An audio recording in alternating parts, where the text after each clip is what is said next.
नमस्कार, यो हो ग्यालेक्सी प्रदेश न्यूज। सुरुवातमा हेडलाइन्स।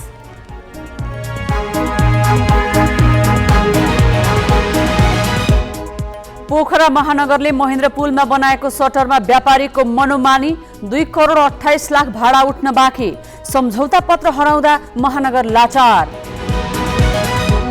उच्च अदालत दिपायलका रजिस्ट्रार कटुवाल विरुद्ध भ्रष्टाचार मुद्दा, नक्कली बिल भरपाईका आधारमा भुक्तानी लिएर भ्रष्टाचार गरेको अभियोग। सुदूरपश्चिममा गौरा पर्वको रमझम, पहिलो दिन आज घर घरमा बेरुडा राखेर मनाइँदै।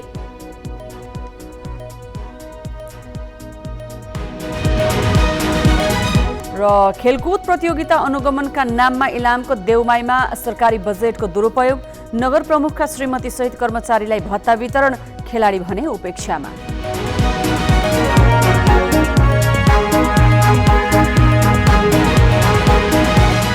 अब न्यूज विस्तारमा। पोखरा उपत्यका नगर विकास समितिले महेन्द्र पुलमा व्यापारिक प्रयोजनका लागि बनाएका सटरमा व्यापारीले मनपारी गरिरहेका छन्। व्यापारीले आफैले प्रयोग गरिरहेका सटरको भाडा समेत तिरेका छैनन्। कतिपय सटरको भाडा बिचौलियाले उठाएर लैजाने गरेका छन्। पोखरा महानगरको स्वामित्वमा रहेका सटरको 2 करोड 28 लाख भाडा उठाउन बाँकी छ। तर यो अवस्था महानगरको गैर जिम्मेवारीकै कारण निम्तिएको हो। व्यापारीसँग 2073 सालमा गरेको सम्झौता पत्र हराएका कारण महानगर लाचार बन्नु परिरहेको छ।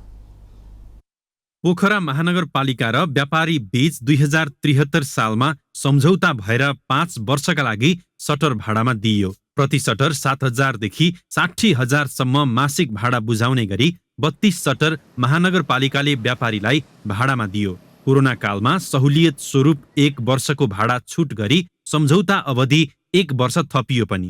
तर महानगरका कर्मचारीको गैर जिम्मेवारी र कमजोर नियमनको फाइदा उठाउँदै व्यापारीले भाडा तिर्न छाडेका छन्। महानगरले तपाईको चाहिँ यसमा चाहिँ विकास गर्नु हाम्रो लागि पनि एकदम राम्रो कुरा हो। तर हामीलाई व्यवस्था नगरिकन यो चाहिँ यो संरचना चाहिँ भत्काउन चाहिँ अलि नमिल्ने जस्तो लाग्छ।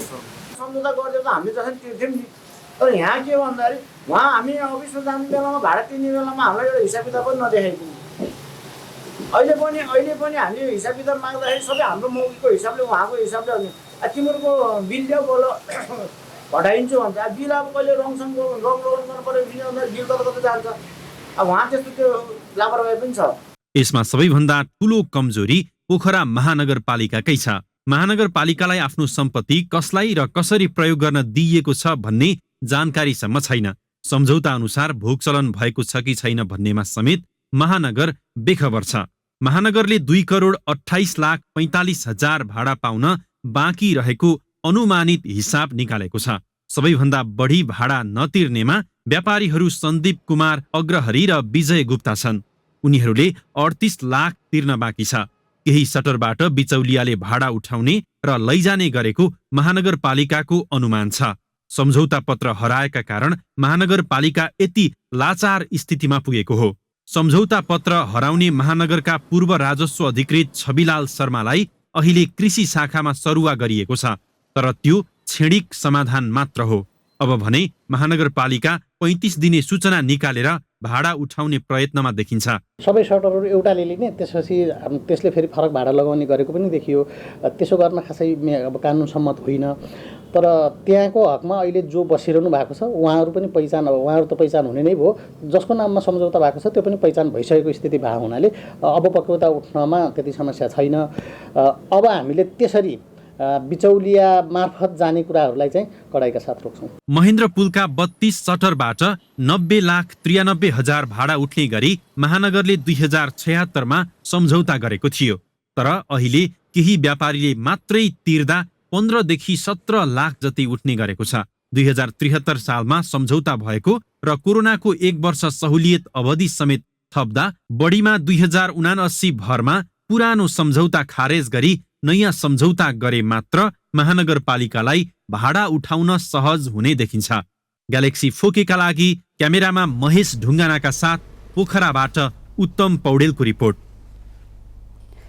अख्तियार दुरुपयोग अनुसन्धान आयोगले उच्च अदालत दिपायलका रजिस्ट्रार रणबहादुर कटुवाल विरुद्ध भ्रष्टाचार मुद्दा दायर गरेको छ। रजिस्ट्रार कटुवालले किन्दै नकिनेको सामानको पनि नक्कली बिल भरपाईका आधारमा भुक्तानी लिएर भ्रष्टाचार गरेको अख्तियारले विशेष अदालतमा दायर गरेको अभियोग पत्रमा उल्लेख छ। 4,98,000 रुपैयाँ बिगो कायम गरी त्यो रकम कटुवालबाटै असुल गर्नुपर्ने र कैदसहित त्यति नै रकम जरिवाना हुनुपर्ने अख्तियारको दावी छ। उनले श्रीमती स्थायी शिक्षिका भए पनि अदालतमा कम्प्युटर अपरेटरका रूपमा करार सम्झौता गरी 1 लाख भन्दा बढी रकम भुक्तानी लिने प्रयास गरेको पनि अख्तियारले फेला पारेको छ। कटुवालमाथि अनुसन्धान अघि बढाइएपछि उनलाई सर्वोच्च अदालत तानिएको छ। पृथ्वी राजमार्ग संघीय राजधानी काठमाडौँ प्रवेश गर्ने मुख्य मार्ग हो, तर ट्राफिक जामका कारण यो सडकको यात्रा निकै कष्टकर हुन्छ। जामको एउटा कारण सडकमा बिग्रने सवारी साधन पनि हुन्। अति नै व्यस्त रहने पृथ्वी राजमार्गमा दैनिक 15 देखि 20 वटा सवारी साधन बिग्रन्छन्। यसरी बिग्रिने सवारी साधन समयमा हटाउन नसक्दा सडकमै लामो समय रहन्छन्। बिग्रिएका सवारी साधनले एकातिर सवारी जाम बढाएको छ भने अर्कोतर्फ दुर्घटनाको जोखिम बढाएको छ। पृथ्वी राजमार्गका विभिन्न स्थानमा बिग्रिएर राखिएका सवारी साधनमा गुडिरहेका सवारी साधन ठोक्किँदा पछिल्ला 2 वर्षमा 5 जनाको मृत्यु भएको छ भने 8 जना अङ्गभङ्ग भएका छन्। बिग्रिएर रोकिएका सवारीमा गुडिरहेका सवारी ठोक्किएर आर्थिक वर्ष 76-77 मा 3 जना र 77-78 मा 2 जनाको मृत्यु भएको हो। बिग्रिएर रोकिएका सवारीले एकातिर दुर्घटना बढाएका छन् भने अर्कोतर्फ सवारी जामको समस्या थपेको छ। अब यो बिग्रेको गाडीले अब धेरै अप्ठ्यारो पारिरहेको हुन्छ कि अब एउटा गाडीले गर्दा तपाईँको 1000 जना हुन्छ नि, अब धेरै गाडीहरूलाई असर गरिरहेको हुन्छ।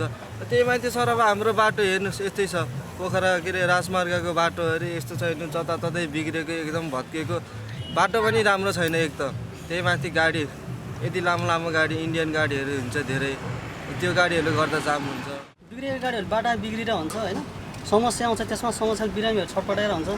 त्यसमा अब हामीले रिक्स बोकेर हिँड्ने हुन्छ, बिरामीको जिन्दगी बोकेर हिँड्ने हुन्छ। केही समय बाटो अलिक ठुलो हुने भइदिए, गाडी बिग्रिएको गाडीहरूलाई बाटो हटाइदिए, के अरे बिग्रेको गाडीहरूलाई चाँडै साइड लगाइदिए भने हामीलाई समस्या हल हुन्थ्यो।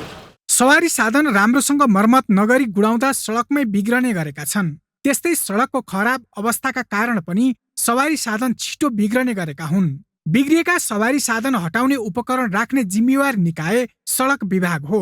नागढुङ्गादेखि खानीखोलासम्मको खण्डमा सवारी साधन बिग्रिए उपत्यका ट्राफिक प्रहरी कार्यालयबाट र्याकार ल्याएर हटाउँदै आइए पनि त्यसपछिको खण्डमा भने कसैले जिम्मेवारी लिँदैन। सडकमा बढीजसो मालवाहक सवारी साधन बिग्रने हुँदा हटाउन स्रोत साधनको अभाव र हटाइएपछि राख्ने ठाउँको अभावले समस्या थपेको छ। पहिलो कुरा त बिग्रेको सवारी साधन हटाउने स्रोत साधन नै हामी कहाँ पर्याप्त मात्रामा छैन। दोस्रो कुरा त्यो हटाएर राख्ने स्थान विशेष पनि हामीलाई चाहिँ साँघुरो भएको कारणले त्यतातिर समस्या छ भने अर्कोतर्फ बिग्रेका सवारी साधनमा सामान लोड हुने सवारी साधन बढी बिग्रेको पाइएको हुँदा लोडको कारण ओभरलोडको कारण बिग्रेको भएको कारणले गर्दा त्यसलाई पल्टी गरेर लैजान सक्ने स्थितिमा पनि अर्को साधन रोक्ने स्थान अभावको कारण पनि हामीलाई समस्या गरिरहेको देखिन्छ। बिग्रिएका सवारी साधनका कारण ट्राफिक चालक र यात्रुले सधैँ दुःख पाइरहेका छन्। जाम बढेको छ, दुर्घटनाको जोखिम बढेको छ। तर सडक विभाग भने कतैबाट गुनासो नआएका कारण हटाउनेतिर ध्यान नपुगेको तर्क गर्छ। नपुगेको भन्दा पनि अब मुख्य हामीले सडक निर्माणमा हामी जोड दिन्छौँ। अब बिग्रेको सवारी साधनहरूलाई अब तत्कालै अन्त राख्नलाई चाहिँ त्यस्तो चाहिँ अहिलेसम्म पनि कुनै व्यवस्था छैन होइन। त्यो हामी त्यो विषयमा पनि हामी अब पहल गर्छौँ। यसमा स्थानीय निकाय लगायत अन्य सरकारवालाले पनि समन्वयात्मक भूमिका खेल्न सकेका छैनन्। बिग्रिएका सवारी साधनका कारण नागढुङ्गा क्षेत्र सबैभन्दा बढी प्रभावित हुने गरेको छ। साँघुरो सडकमा एउटा मात्रै सवारी साधन बिग्रिए पनि घण्टौं जाम हुन्छ। यसको दीर्घकालीन समाधानका लागि आधुनिक उपकरण सहित जनशक्ति व्यवस्थापन गर्नुपर्ने देखिन्छ। ग्यालेक्सी फोकेका लागि धादिङबाट विकास रौनियारको रिपोर्ट। खोटाङको दिप्रुङ चुइचुम्मा गाउँपालिका सचिता पोखरी स्थित रोजा वज्याङ माविको नाममा फरक जग्गा पास भएको खुलेको छ। 2045 सालमा स्थापना भएको विद्यालयलाई स्थानीय ओम बहादुर थापाले निशुल्क 1 रोपनी जग्गा उपलब्ध गराएका थिए, तर पास गर्ने बेलामा अर्कै ठाउँको जग्गा पास भएको खुलेको हो। जग्गादाता थापाले उपलब्ध गराएको जग्गामा भवन निर्माण गरेर विद्यालय सञ्चालन हुँदै आएकामा 2072 जेठ 28 गते जग्गा पास गरिएको थियो, तर किता नम्बर 17बाट किता काट गरेर पास गर्नुपर्नेमा किता नम्बर 15बाट किता काट गरेर विद्यालयको नाममा पास गरिएको छ। दिएको जग्गा एकातिर पास अर्कैतिर भएपछि विद्यालय अप्ठ्यारोमा परेको छ। जग्गादाताले भुलवश अर्कै किताको जग्गा पास भएकाले फिर्ता गरी विद्यालय रहेको जग्गा पास गरिदिन बताएका छन्। तर विद्यालयको नाममा पास भइसकेको जग्गा फिर्ता गर्न मन्त्री परिषदको निर्णय चाहिने भएकाले समस्या सृजना भएको प्राध्यापक जर्ण चामलिङले बताएका छन्। अब बाँकी न्यूज। सुदूरपश्चिमको मौलिक पर्व गौरा आजदेखि विधिवत रूपमा सुरु भएको छ। भाद्र शुक्ल पक्ष पञ्चमीदेखि सुरु हुने गौराको आज पहिलो दिन घर घरमा बेरुडा राखी बनाइँदैछ। आजको दिनलाई बेरुडा पञ्चमी पनि भन्ने गरिन्छ। आजको दिन महिलाले व्रत बसी घरमा बेरुडा अर्थात् 5 प्रकारका अन्न तथा गेडागुडी भिजाएर गौराको सुरुवात गर्ने गर्छन्। दोस्रो दिन घर नजिकै पानीको मुहान र पँधेरामा गई सामूहिक रूपमा बेरुडा पखाल्ने गर्छन्। त्यसैगरी सप्तमीका दिन गौरा देवीलाई नजिकको मठ मन्दिरमा डालोमा स्थापना गर्ने चलन छ। यो पर्वलाई पौराणिक कालमा गौरादेवी अर्थात् पार्वतीले निराहार नित्य आराधना गरी शिवको प्राप्ति गरेको विश्वास गरिन्छ। गौरा पर्वमा व्रतालु महिलाहरूद्वारा गौरा घरमा गई गरिने शिव र गौरीको पूजा अर्चनामा बेरुडालाई अक्षता र प्रसादका रूपमा प्रयोग गरिन्छ। यसरी गौरा भित्राइसकेपछि विसर्जन नगरिएसम्म गौरा घर अथवा खुला स्थानमा पुरुष तथा महिलाहरू छुट्टा छुट्टै रूपमा गोलबद्ध भई देउडा खेलेर रमाउने गर्छन्। सुदूरपश्चिममा मात्रै नभएर कर्णाली प्रदेशको केही जिल्ला र छिमेकी मुलुक भारतको उत्तराखण्डको कुमाऊँ प्रदेशमा पनि यो पर्व धुमधामका साथ मनाउने गरिन्छ। अर्थमन्त्री जनार्दन शर्माले कर्णाली प्रदेशमा गाउँ गाउँसम्म बीमाको पहुँच विस्तार गर्न बीमा कम्पनीहरूलाई निर्देशन दिएका छन्। आज सुर्खेतमा राष्ट्रिय बीमा समिति कर्णाली प्रदेश कार्यालयको उद्घाटन समारोहमा अर्थमन्त्री शर्माले बीमा कार्यक्रम गाउँ गाउँसम्म पुर्याउन आग्रह गरेका हुन्। कर्णाली प्रदेशमा कुल जनसङ्ख्याको 11.63% नागरिक मात्रै बीमाको पहुँचमा रहेकाले 30%ले बढाएर 41%सम्म पुर्याउन उनले निर्देशन दिएका हुन्। 41.2% यसको पहुँच पुगेको छ देशभरिमै। यो खुसीको कुरा हो। तर कर्णालीमा 11.36% मात्रै रहेको छ। त्यसकारणले कर्णालीमा पहुँच नभएको हुनाले हामी यसको पहुँचलाई विस्तार गर्नका लागि नै यी कामहरू अगाडि बढाइरहेका छौँ। राष्ट्रिय बीमा नीति अन्तिम चरणमा रहेको र सरकारले बीमा कलेज स्थापनाका लागि अभ्यास गरिरहेको उनले जानकारी दिए। बीमालाई आर्थिक समृद्धिको बाटोका रूपमा बुझ्न पनि उनले जोड दिएका छन्। सुदूरपश्चिम प्रदेशको स्वास्थ्य निर्देशनालयका 17 कर्मचारीले पेस्की रकम आफ्नो खातामा राखी प्रयोग गरेको पाइएपछि ब्याजसहित असुल प्रक्रिया अघि बढाइएको छ। नियमावली विपरीत 17 जना कर्मचारीले झण्डै 9 करोड पेस्की रकम आफ्नो खातामा राखी आफू खुसी खर्च गरेको पाइएपछि उनीहरूमाथि कारबाही प्रक्रिया अघि बढाइएको हो। कार्यक्रमका लागि दिएको पेस्की रकम कर्मचारीले सम्बन्धित ठाउँमा खर्च नगरी आफ्नै प्रयोजनमा प्रयोग गरेको पाइएपछि ब्याजसहित असुल गरी कारबाही गर्न प्रक्रिया अघि बढाइएको प्रदेश लेखा समिति सभापति नन्दा बमले बताएकी छन्।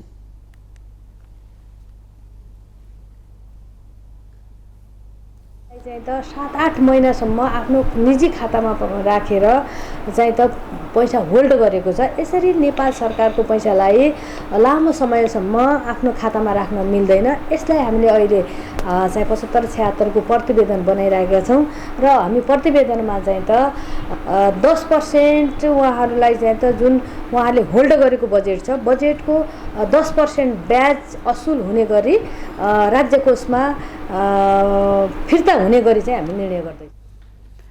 प्रदेशको सामाजिक विकास मन्त्रालय अन्तर्गत प्रदेश स्वास्थ्य निर्देशनालय डोटीले एकै कर्मचारीलाई 19 पटकसम्म पेस्कीमाथि पेस्की दिएको पाइएको छ। पेस्की लगिएको रकम मध्ये 49 लाख रुपैयाँ भने आर्थिक वर्षको अन्त्यमा फिर्ता गरिएको छ। आर्थिक अनियमितताबारे प्रदेश लेखा समितिले अध्ययन गरी प्रदेश सरकार समक्ष प्रतिवेदन बुझाउनेछ। पर्वतको जलजला गाउँपालिकामा सल्यान सिँचाइ आयोजना पुनर्निर्माण भएको छ। गण्डकी प्रदेश सरकार अन्तर्गतको खानेपानी जलस्रोत तथा सिँचाइ विकास डिभिजन कार्यालय पर्वतले करिब 2 करोड रुपैयाँ खर्चिएर आयोजना पुनर्निर्माण गरेको हो। भुसुने मुहानदेखि सल्यानसम्म 2400 मिटर पक्की नहर निर्माण भएको छ। 2051 सालमा बनेको नहर पुरानो भएपछि 2 वर्षदेखि पुनर्निर्माण थालिएको थियो। सिँचाइ आयोजना निर्माण भएसँगै झण्डै 200 घरधुरीका किसान लाभान्वित भएका छन्। आयोजनाबाट 50 हेक्टर जमिनमा सिँचाइ सुविधा पुगेको छ। नहर बनेसँगै यस वर्ष रोपाइँ गर्न र सिँचाइका लागि पानी लगाउन पालो कोर्नु परेको छैन। ब्रेकपछि बाँकी न्यूज। सडक अभावमा बोकेर बजारसम्म पुर्याउन नसक्दा रुकुम पूर्वमा उत्पादित आलु बारीमै कुहिने अवस्था आएको छ। पुथा उत्तर गङ्गा गाउँपालिकाको धेरै क्षेत्रमा घरमा खनेको आलु थुपारिएको छ। बारीमा पनि आधाभन्दा बढी आलु खन्न बाँकी नै छ, तर खरिदकर्ता गाउँमा नआउँदा 1 किलो आलु पनि बिक्री भएको छैन। वर्षा र सडक नहुँदा बोकेर ठुला बजारसम्म लैजान सक्ने अवस्था छैन। तक, सेरा, दमचन, घुम्लीबाङ, मयाङ, गढ, चारगाउँ लगायतमा मकै पछिको प्रमुख बाली आलु हो। नजिकका बजारमा आलु बिक्री नहुने र घरमा पनि राख्ने ठाउँ नहुँदा बारीमै प्लास्टिकले छोपेर राख्नुपर्ने बाध्यता छ।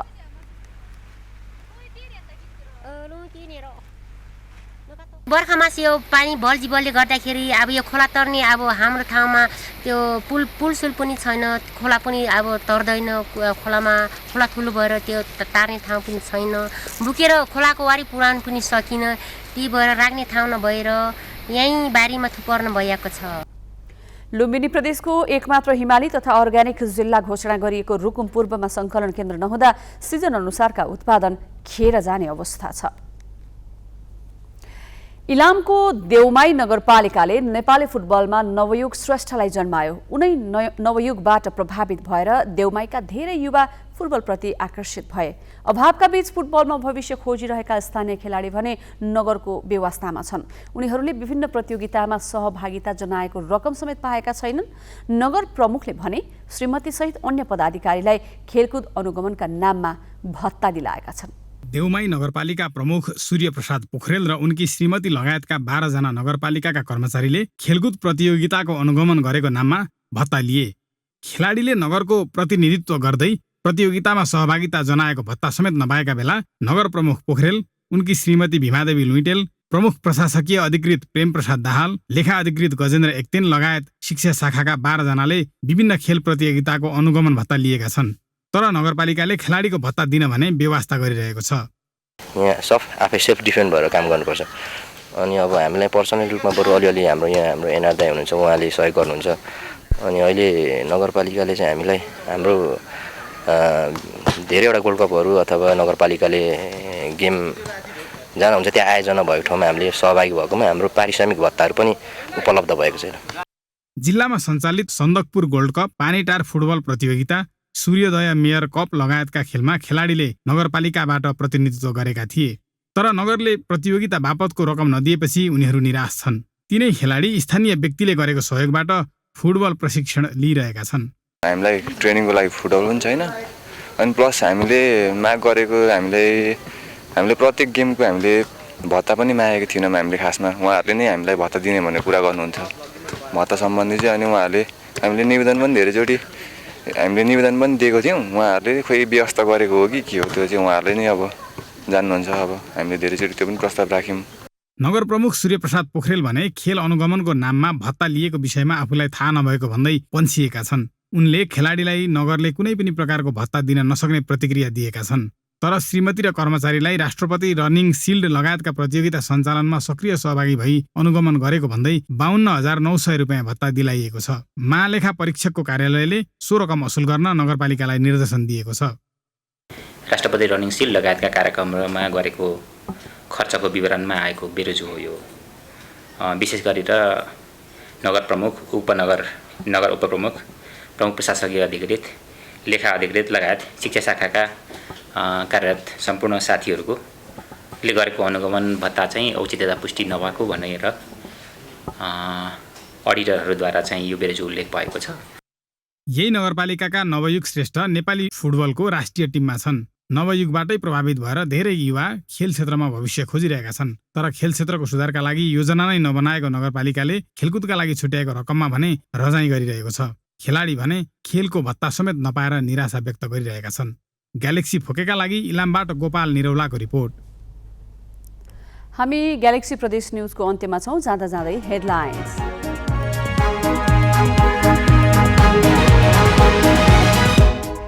पोखरा महानगरले महेन्द्र पुलमा बनाएको सटरमा व्यापारीको मनोमानी 2 करोड 28 लाख भाडा उठ्न बाँकी। सम्झौता पत्र हराउँदा महानगर लाचार। उच्च अदालत दिपायलका रजिस्ट्रार रणबहादुर कटुवाल विरुद्ध भ्रष्टाचार मुद्दा। नक्कली बिल भरपाईका आधारमा भुक्तानी लिएर भ्रष्टाचार गरेको अभियोग। सुदूरपश्चिममा गौरा पर्वको रमझम। पहिलो दिन आज घर घरमा बिरुवा राखेर मनाइँदै।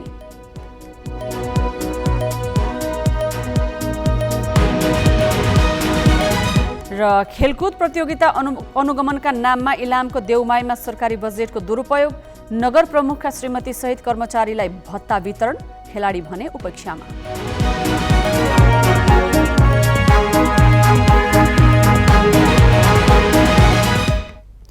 ग्यालेक्सी प्रदेश न्यूज अहिलेलाई सकियो। राति 8 बजे ग्यालेक्सी न्यूज आवर लिएर आउनेछौँ। नमस्ते।